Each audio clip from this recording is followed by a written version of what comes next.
Sa kabilang banda, isang linggo na ang lumipas simula ng pag-uusap namin ni Javon at hanggang ngayon ay wala pa akong nababalita ang bago.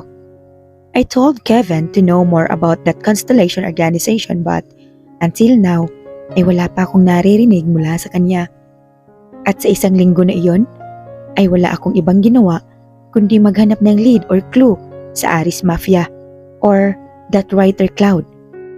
But I always end up failing. Knowing the existence of Constellation Organization is the nearest I can get. Isang linggo rin akong hindi pumasok dito sa Mayhem High. Buti na lamang ay napilit ko si Skyx na manmanan muna si Spade. Ngayon lang ako ulit pumasok at nandito ako sa kantin. Minsan na lang papasok, tatambay pa sa kantin. I'm so damn stressed at pagkain na lang ang maaasahan kong maging kasangga ko. Nathalia, tumingin ako sa nagsalita at napakunot ang noo ko nang makita kung sino ito. Nilapag niya ang pagkain niya sa table ko at umupo na rin siya.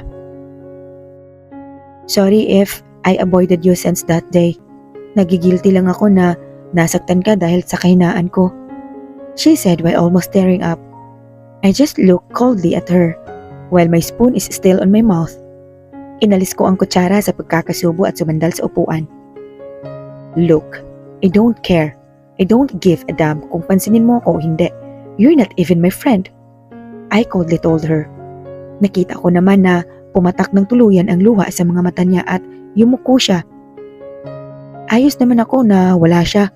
What's the big deal? I don't care if you don't treat me as a friend. I just want to repay you for saving.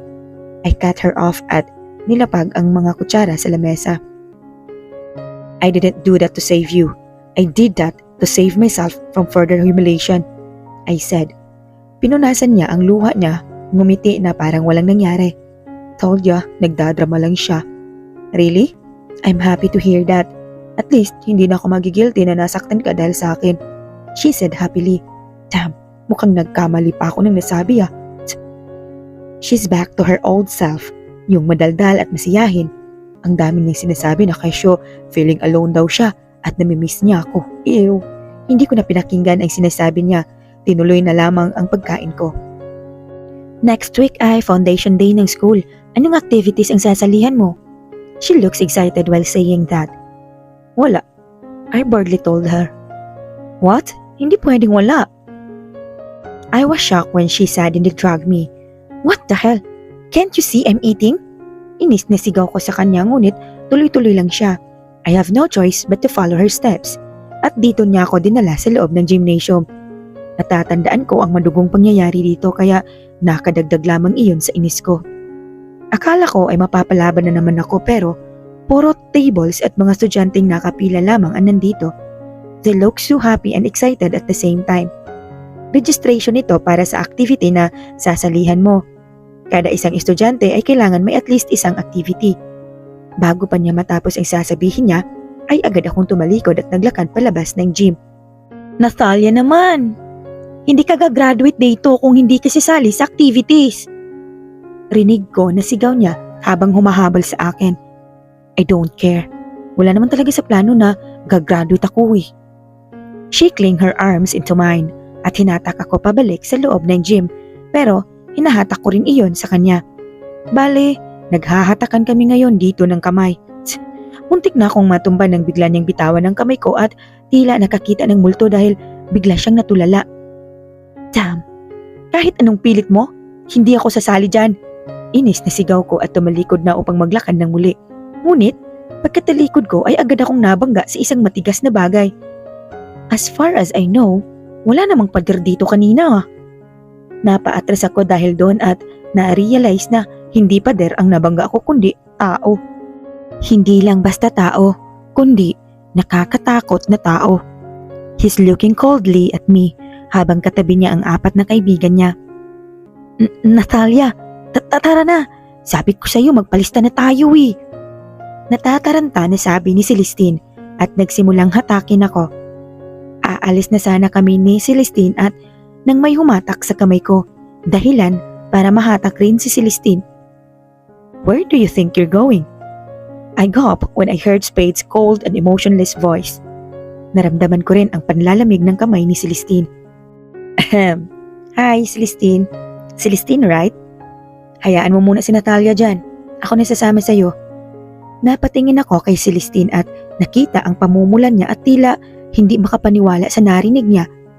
Bago pa siya makapag-react, ay agad na siyang hinatak paalis doon ni Hero.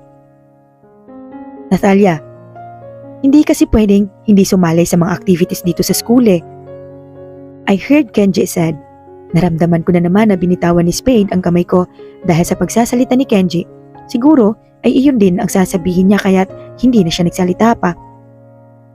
Gusto mo bang sumali sa archery? Doon ka na lang para makasama mo ko. I look at Andre when he says that. I just raised my brows on him na parang ang hilarious ng sinabi niya. He's back on being the playboy. Mukhang masaya na ulit ang aura niya, but I wonder how he feels deep inside. What? No, Nath. Sa sport fighting ka na lang sumali. Promise, masaya doon. Kenji happily said. Siguro, ay nakainom na naman siya ng Enervon. Hey, akong nauna. Back off, dude. Inis na sigaw ni Andre at tinulak pa si Kenji at lumapit sa akin. Pero nakikita ko sa mukha niya na gusto niya ng sword fighting, so you should back off. Kenji said at tinulak rin si Andre. They look so childish and it's annoying. Why are they even fighting for that? Wala bang putukan rito dahil doon ko gusto sumali? You two, fuck off.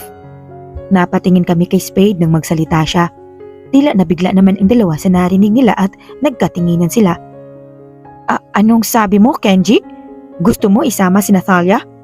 Sige, good luck sa inyo ah. Bawi ni Andre sa sinasabi niya. Mukha namang kinabahan si Kenji dahil nanlaki ang mga mata niya. Bago pa siya makapagsalita, ay agad na tumakbo paalis si Andre habang tumatawa. Ano? Puno na pala sa sword fighting, hanap ka na lang ng iba. Sige, alis na ako ah. Sabi ni Kenji at agad-agad ding umalis doon. Nakita ko naman na napailing na lang si Dravon sa inasal ng dalawa. Maybe they're friends but Spade's superiority is still there. You should join combat fighting. I look at Dravon when he says that. Really? May mga ganyang activities pala rito?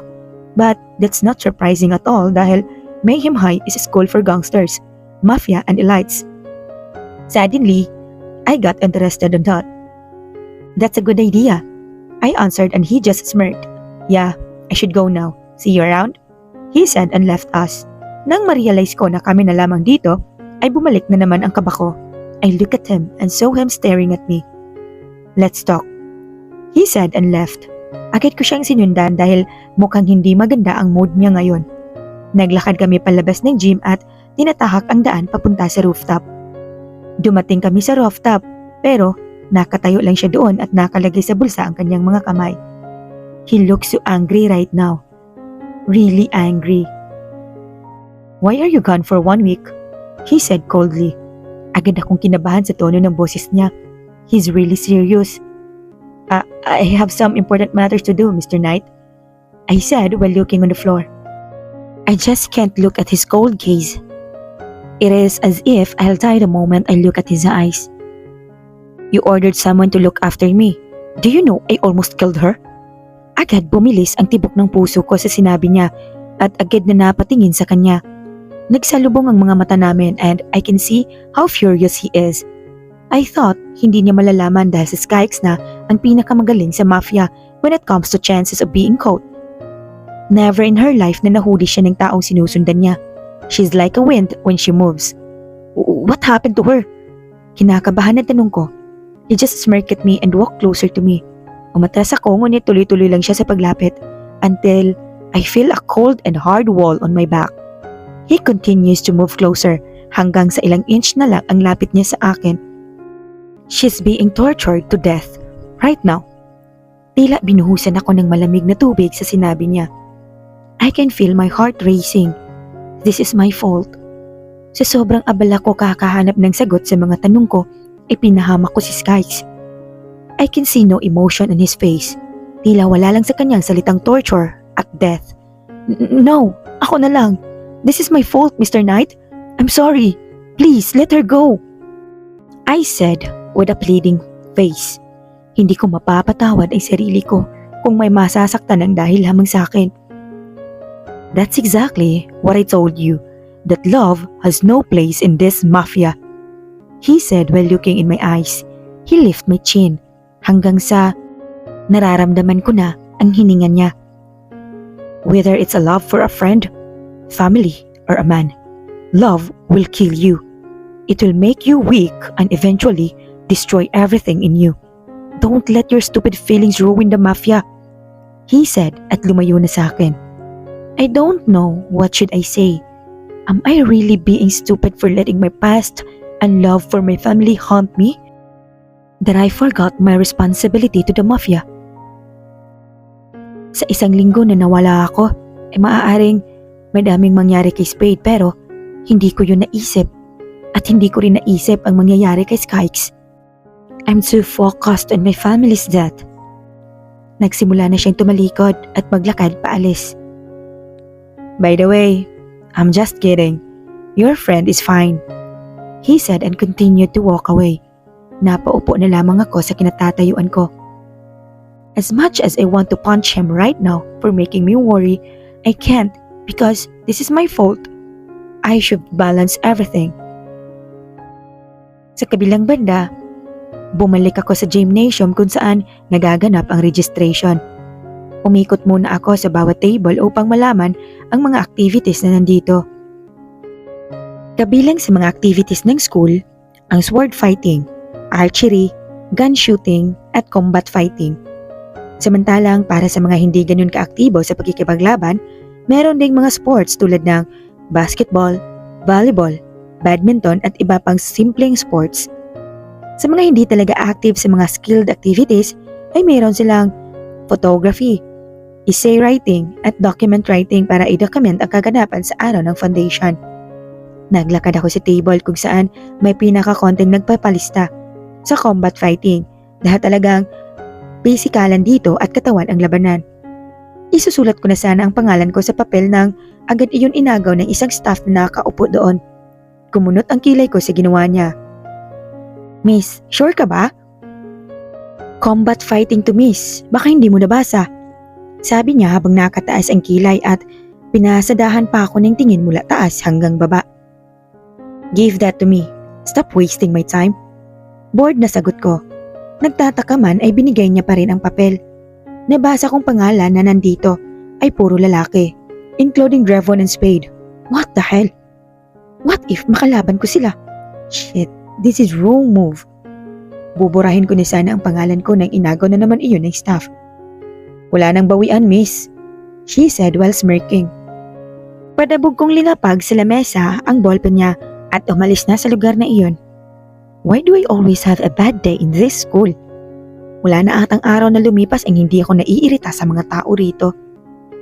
Lumabas ako ng gymnasium at sa wakas ay wala ng taong bumabagabag sa akin. I just want to be alone right now. I heard my phone ring, kaya agad ko yung sinagot. It's from Skykes. Where are you? She said from another line. School, why? I said while walking. The mafia ball will be held tonight, she said. Kumunot ang noo ko sa sinabi niya. Bakit tila napaaga ata ang mafia ball ngayong taon? A mafia ball is held every year. This is not just an ordinary gathering for them, but also their time to negotiate, to form new allies, to make transactions and to bid for something. And of course, every year present ako dyan to guard Mr. Max. Siya ang laging nagpupunta sa ganyang klaseng gathering. Okay, I'll talk to Mr. Max about that. I almost hung up the phone when Skykes said something that caught my attention. No, Spade is going this time, and Constellation Organization will be there. I almost dropped my phone when I heard that. I really need to attend that party. I immediately hung up the phone and ran to Black Majesty's dorm. Hingal na nakarating ako rito at tumayo muna sa pintuan. I inhaled deeply and decided to enter. I don't care if I'll be punished again, but I need to talk to him. Nadatnan kong walang tao sa sala at napakatahimik dito. I decided to climb upstairs at dumiretso sa pintuan ng kwarto niya. I knocked 3 times ngunit walang nagbukas ng pinto. Pinihit ko ang doorknob at pumasok sa loob. Walang tao? Where is he? Alas 5 pa lamang ng hapon. Hindi pa naman siguro siya umuuwi. Maybe he's in the campus. I decided to walk towards the door upang lumabas na nang marinig ko ang pagbukas ng pintuan ng CR. Agad akong humarap dito na sana ay hindi ko nalang ginawa. What the fuck are you doing here? He looked so shocked seeing me in his room, but I'm more shocked than him. Feeling ko, nag-init ang aking mukha nang makita kong nakatapis lang siya ng tuwalya sa baba. Kitang-kita ang pagtulo ng tubig mula sa kanyang buhok dahil katatapos lang niya maligo. Nakita ko rin ang tattoo ng Night Mafia sa kanyang dibdib at napadako rin ang tingin ko sa kanyang abs. What the fuck I'm doing? Agad akong tumalikod at pumikit. Tom. Sorry, Mr. Knight, I said. Lalabas na sana ako nang bigla niya akong hatakin at isandal sa pader. Who gave you the permission to enter my room? He coldly said. I stared at his ash-colored eyes and it's drowning and hypnotizing me. His eyes are cold and that would send chills to your spines.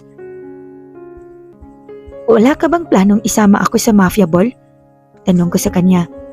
Hindi kami umalis sa ganung posisyon at hindi ko rin siya magawang itulak dahil sa higpit ng pagkakahawak niya sa akin. I don't have plans, he said while looking directly at my eyes. Shit, bakit feeling ko nakapatay ang aircon dito? I'm your reaper. I have to protect you because that's my job. I saw him clenching his jaw and his eyes become furious. I need to protect him and I need to know who the hell is behind that Aris Mafia. I'm hitting two birds with one stone. Your job is to follow my order and my order is no, you won't go, he said. I tried to maintain my calmness dahil nag-iinit na ang ulo ko. Idagdag mo pa ang init dito sa kwarto niya. Wala bang aircon dito? If I let you go there alone, your father would kill me. He was taken aback when I said that. I'll die if anything bad happens to Spade. Spade, we'll wait you. Oh, damn, porn! Napatingin kami sa pintuan at agad kong naitulak si Spade sa pagkabigla ko. Damn! Do you want me to teach you how to knock? Spade said while glaring at Hero. Nataranta naman siya at agad na sinara ang pinto. Go out! He said coldly at me ngunit hindi ako natinag sa pagkakatayo. No, I won't go out unless you told me that I'm going with you. I told him, but he just looked at me coldly. Really? Okay then. Kumunot ang noo ko sa sinabi niya. Sinasama na ba niya ako? Anong okay? Okay, bahala ka. O okay sumama ka na? Anong okay? Fuck! Naputol ang sinasabi ko nang tumalikod at nasimulang alisin ang tuwalya na nakatapi sa kanya. Agad akong tumakbo palabas ng kwarto niya bago pa ako makakita ng bagay na hindi ko dapat makita. He's really a boss. He'll do what he wants. Bumaba ako sa sala at umupo doon. Tahimik pa rin dito at tila wala ng tao. Nasaan kaya si Hero? Umupo ako sa sofa at nag-decide na dito na lamang hintayin si Spade. After about 20 minutes ay nakita ko na siyang bumaba sa hagdan. He's just wearing a casual attire, plain shirt and jeans. Tuloy-tuloy lang palabas ng pinto without even looking or talking to me, so I followed him. Tumigil kami sa paglalakad nang marating namin ang parking lot sa tapat ng kotse niya. Are you gonna follow me until hell? He said while looking irritated at me. Let me go with you, Mr. Knight. I just stared at me for a second at pumasok na sa kotse niya. Naiwan akong nakatayo sa labas at nakitang pinaandar na niya ang makina ng kotse. I guess there's really no chance na isasama niya ako. Are you going to keep standing there? Tila nabuhayan ako nang marinig ko ito at agad na sumakay sa kotse niya. There's a total silence during the whole ride. After a few minutes, nakarating kami sa pupuntahan namin. We're in a mall. I look at Spade to confirm kung hindi ba kami nagkakamali. But he just continued walking inside the mall. Dumating kami sa isang butik at agad na sumalubong sa amin ang isang napakagandang babae. Her smiles are so genuine. Napakaamo ng kanyang mukha. Spade, long time no see! Salubong niya kay Spade. Agad namang lumapit sa kanya si Spade at hinalikan ng pisngi nito. Her smile becomes wider when she saw me. May kasama ka pala? She said as she walks towards me. Hi, I'm Maxine Clyde. Nice meeting you. she said at inabot ang kamay niya sa akin at agad ko naman itong tinanggap. Natalia Frost. She nodded. Her surname is familiar. Saan ko na nga ba narinig ang apelyido na yun? She's going with me to the ball, Spade said at agad naman siyang iginiya ng isang staff papunta sa isang room. Halika na, ako nang bahala sa'yo, she said at pinapasok ako sa isang room. Agad nila akong pinaupo sa harap ng isang malaking salamin. They put a makeup on me. They curled the tip of my hair and they polished my nails. Nakapikit lamang ako habang ginagawa nila iyon. Pagkatapos nilang gawin iyon ay hindi nila ako pinatingin sa salamin at iginiya ulit sa isang room. Namangha ako sa mga gowns na nandito. Napakaganda ng pagkagagawa sa mga ito. This will surely suit you, she said while holding a black gown. It's just a simple backless black gown at may slit ito sa hita. I'm not comfortable wearing that. Paano kung magkaroon ng aksyon hindi ako makakagalaw ng maayos? Pero wala akong choice kundi ang suotin iyon. Pagkalabas ko ng dressing room ay agad sumalubong sa akin ang napakagandang ngiti ni Maxine. You're beautiful, she said at iginiyan niya ako sa harap ng salamin. I was shocked on how beautiful it turns out. Lumapit siya sa akin at kinuha ang mga kamay ko. Nilagyan niya iyon ng isang gold bangle. I want to give this to you. This is not just a bracelet. This is actually a knife, she said while laughing kaya nagulat akong napatingin sa bangle bracelet na suot ko. Yan. Perfect. She complimented nang matapos niyang ilagay ang bracelet sa kamay ko. Thanks, I said.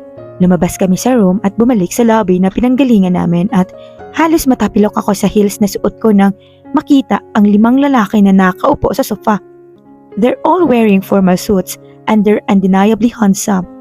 Nagtama ang mga paningin namin at isang malamig na katahimikan ang bumalot sa loob ng butik. Wow, I heard Andre said habang nakatingin pa rin sa akin. Feeling ko, namumula na ako sa hiya sa mga titig nila. What the hell is wrong with them? Ngayon lang ba sila nakakita ng maganda?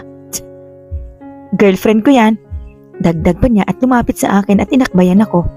I saw Spade, glared at him, at agad naman niyang inalis ang pagkakaakbay sa akin. You're beautiful. He complimented me and smiled genuinely.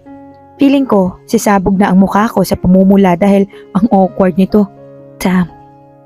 Go away, I said coldly. Sis, ang galing mo talaga. I heard Hero complimented Maxine.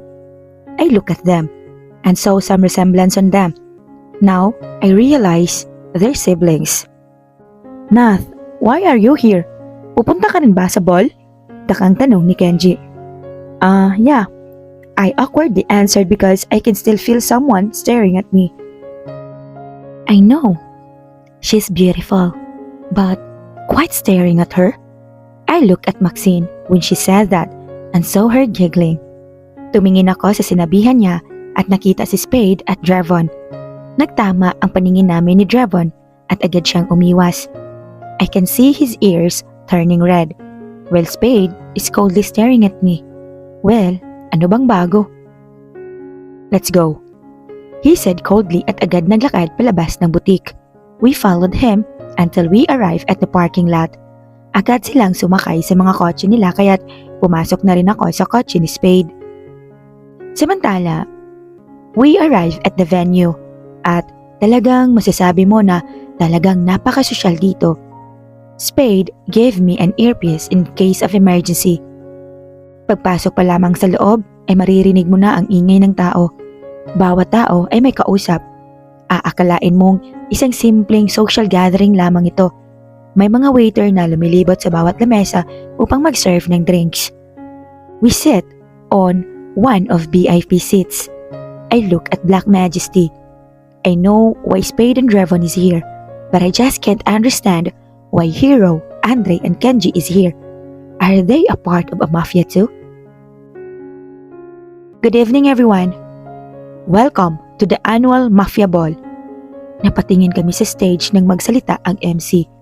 The event has begun. Tonight, we have a special guest, the Constellation Organization. This is their first time attending the Mafia Ball. My heart pounds when I heard the constellation erg. Everyone claps their hand. On the top of the list is the Cephos Mafia. Ladies and gentlemen, we would like to present to you the heir of Cephos Mafia, Mr. Dravon Rockford. Tumayo si Dravon at yumuko sa mga bisita. He looks great. He's maintaining a cold and mysterious aura. Agad siyang umupo pagkatapos nun. Next is the Orion Mafia. Ladies and gentlemen, here is Mr. Andre Oxfield, the heir of Orion Mafia. Literal na napanganga ako sa narinig ko. What the fuck? The playboy guy? The guy who cried like a baby? Is an heir of a mafia? I looked at Dravon and saw him smirking. I gave him, "Why you didn't tell me?" look. Ngunit, nagkibit balikat namang siya. Just like what Dravon did, Andre stand up and bowed to the crowd. He winked while biting his lips. Yeah, still a playboy. Nakita ko ang mga babaeng parang bulating nilagyan ng asin sa kilig. On the third spot is the Ares Mafia. I felt my heart pound like crazy when I heard that. I can feel my hand trembling. I look at the crowd, waiting for someone to stand up. Ladies and gentlemen, Ares Mafia's representative, Phantom